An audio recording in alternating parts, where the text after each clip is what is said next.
Hello and welcome. I'm Renee Dubois, and I'd like to encourage you to watch this entire episode because in this episode, I'm going to talk about AI and Fintech, the promise, the power, and the question of who it benefits.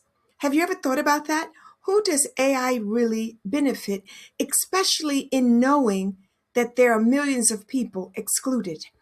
Now, as you may or may not know, I'm the founder and CEO of a fintech startup specifically designed for the excluded, better known as the unbanked. Allow me, if you will, because it's such a deep subject, to begin by talking about AI, artificial intelligence. I'll go deeper into AI and fintech, what it all means to you, to me, to the unbanked and the undermarketed. To begin, let me convey this. Artificial intelligence is increasingly being woven into financial systems.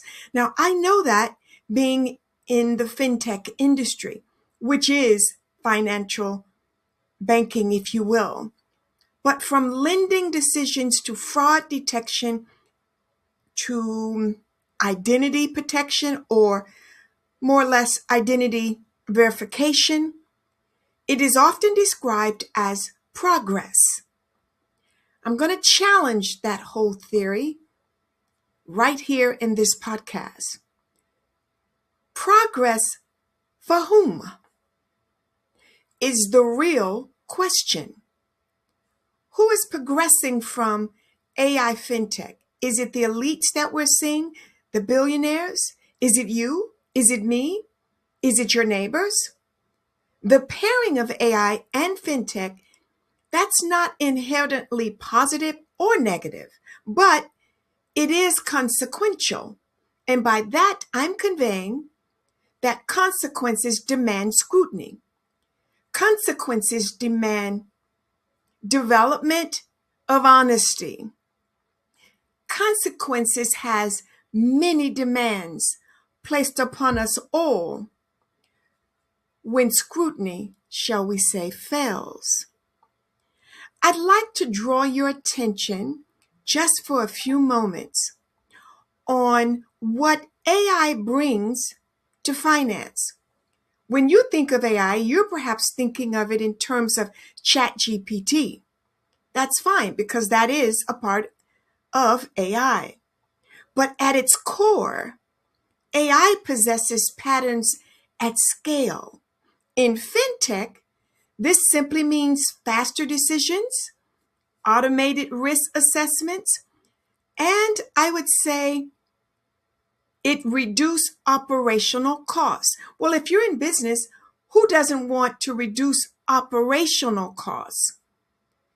When investors look at risk assessments and new investments, that's the first thing they talk to you about, your operational costs, your day-to-day payment type activities. But in theory, this can expand access. Now, stay with me.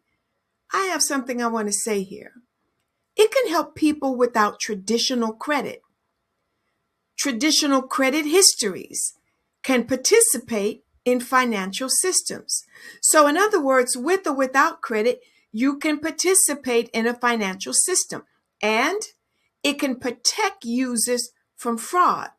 Now, those are two great benefits right there. It can make small transactions, which would include the unbanked, viable in places long ignored. Once again, referring to the unbanked. These can be very meaningful gains when done correctly. I'm suggesting that in many cases, many instances in countries all over the world, AI combined with fintech systems and platforms is not being done correctly. To that extent, it's not being done correctly when it is not helping everyone. So where does the risk appear in all of this?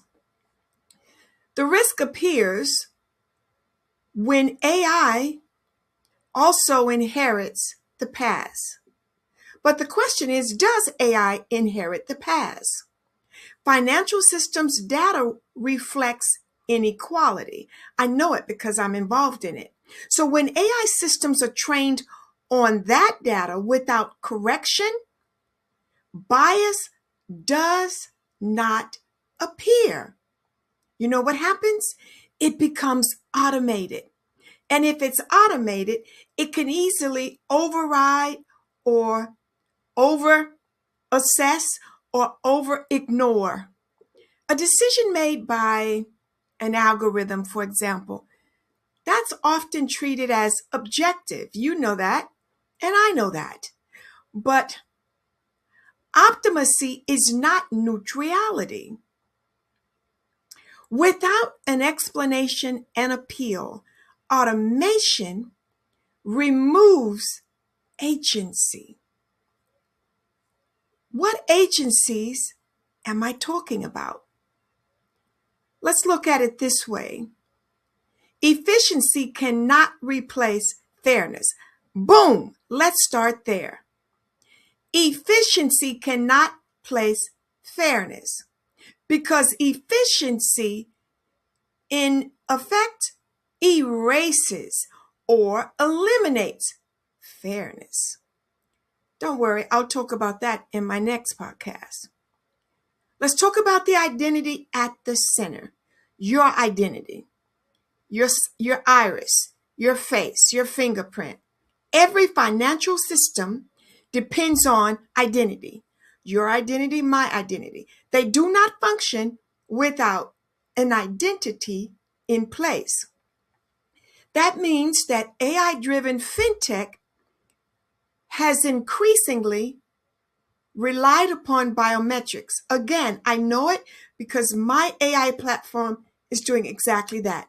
It depends on behavior and digital traces.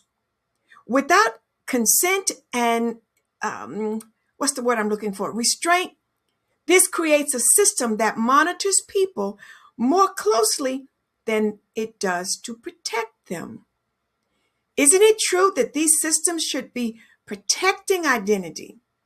Unlike Plantia, who is surveilling your identity for illegal purposes. Inclusion that requires surveillance is not inclusion.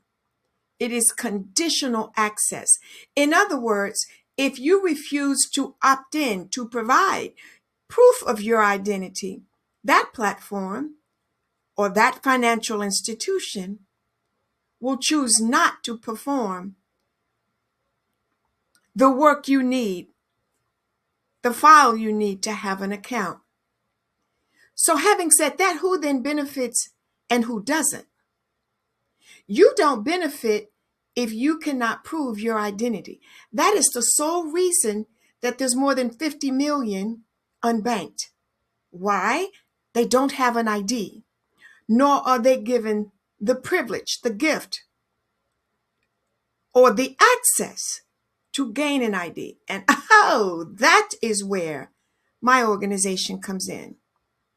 Is governance the difference?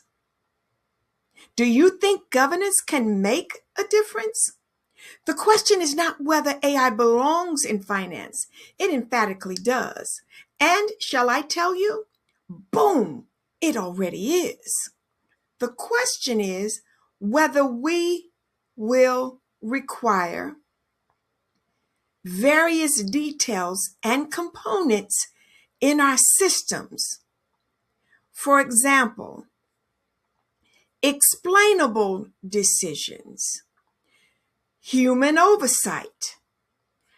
Our systems need to have rights-based identities. A rights-based identity system protects your rights and gives you the right simply because you are a part of humanity. Oh, now there is the most important feature of it all, in my opinion. But here's another one, accountability when harm occurs. Systems need to have this embedded so that whoever has harmed you and your identity should be held accountable. You're not seeing that in the United States at the moment. Yep, I went there. Without these, AI accelerates exclusion under the language of innovation. They are purposely intending to leave certain people out. If left unchecked, listen to me, AI fintech systems tend to benefit platforms more than it does people. It scales rewards and it rewards institutions where individuals bear the risk of the error. I bet if you were given to speak loud right now, you would tell me a litany of stories of how you've been the victim of an error in the financial institution you work with. The benefits only reach individuals when governance that's not corrupt ensures transparency, accountability, and recourse. But this has to be a governance or governing body that is totally apart from corruption. We know that corruption is everywhere. If your eyes are not wide shut, you know that.